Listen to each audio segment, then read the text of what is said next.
Yohanes 14 ayat 26 saya baca. Saya baca sekali lagi. Tetapi penghibur yaitu Roh Kudus yang akan diutus oleh Bapa dalam namaku, dialah yang akan mengajarkan segala sesuatu kepadamu dan akan mengingatkan kamu akan semua yang telah kukatakan kepadamu. Katakan amin. Saudara, Roh Kudus adalah satu pribadi. Ada Tritunggal Allah, ada Trinitas Allah. Allah Bapa, Allah Anak, dan Allah Roh Kudus.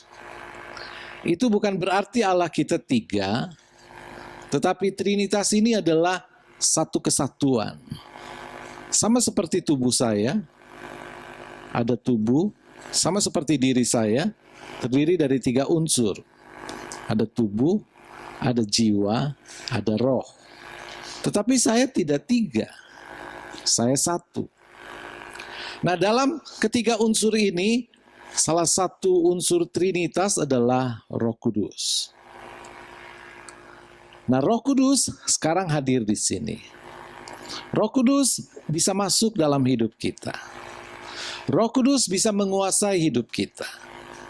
Dan Roh Kudus adalah Allah, satu pribadi. Ketika Allah menciptakan langit dan bumi, maka Roh Kudus melayang-layang di atas permukaan bumi. Itu Roh Kudus. Ketika Daud berdoa, memuji, maka Roh Kudus memenuhi Daud. Roh Kudus adalah satu pribadi yang membantu kita. Dia disebut pengajar.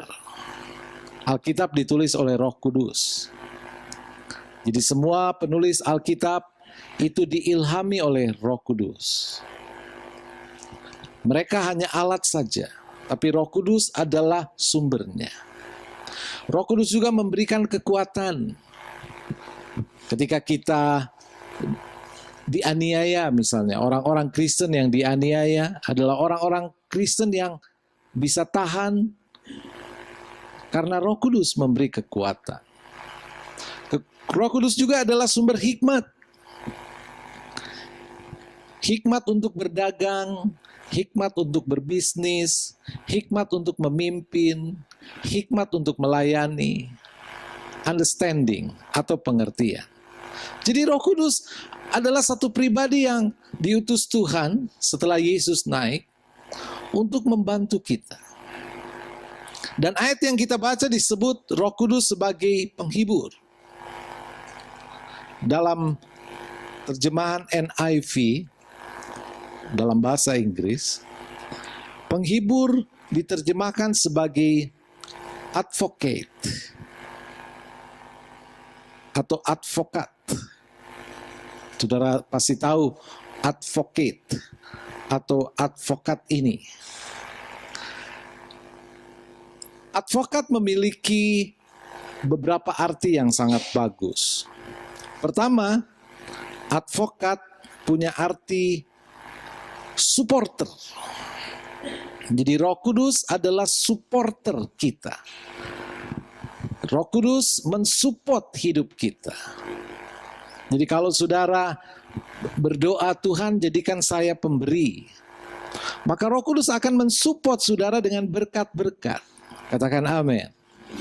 Kalau saudara berdoa, Tuhan saya ingin menjadi guru, pengajar, maka Roh Kudus akan mensupport saudara dengan hikmat. Itu namanya support. Saudara tahu Rudy Hartono?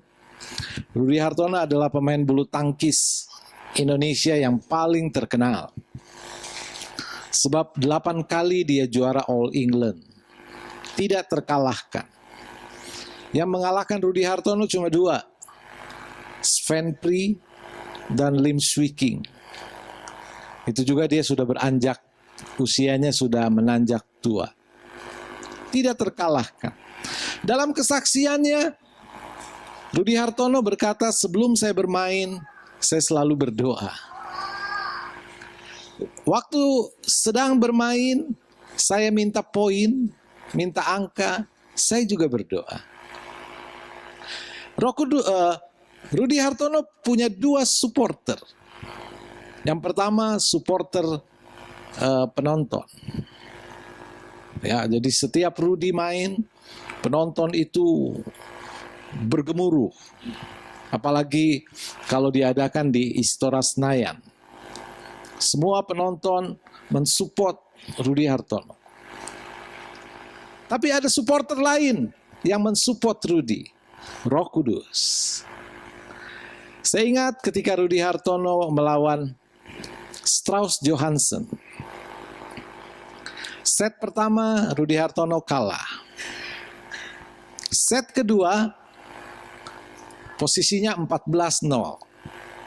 Strauss Johansson 14, Rudy Hartono 0. Jadi juara Eropa pemain Denmark ini tinggal 1 poin lagi menang.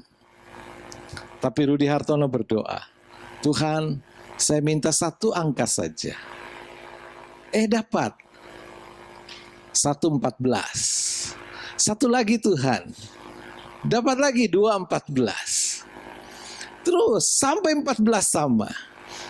Saudara bayangkan 14-0. Sampai 14 sama.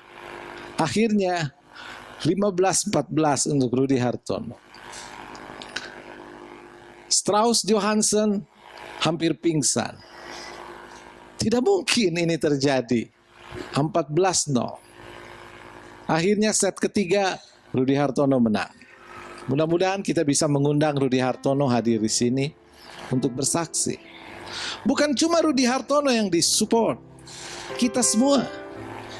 Jadi Roh Kudus adalah supporter bagi saudara. Katakan amin. Roh Kudus adalah supporter bagi anak-anak kita. Roh Kudus adalah supporter bagi semua orang yang percaya kepada Tuhan. Seandainya tidak ada satupun orang yang mendukung saudara, seandainya tidak ada satupun orang yang mensupport saudara, saudara jangan kecewa, saudara jangan putus asa, sebab kita punya supporter yang sempurna, yaitu Roh Kudus. Kalau Roh Kudus menjadi supporter kita, maka kesuksesan, keberhasilan tinggal menunggu waktu. Sebab tidak ada satupun kuasa kekuatan yang bisa menghalangi kuasa Roh Kudus. Sebab Roh Kudus itu Allah.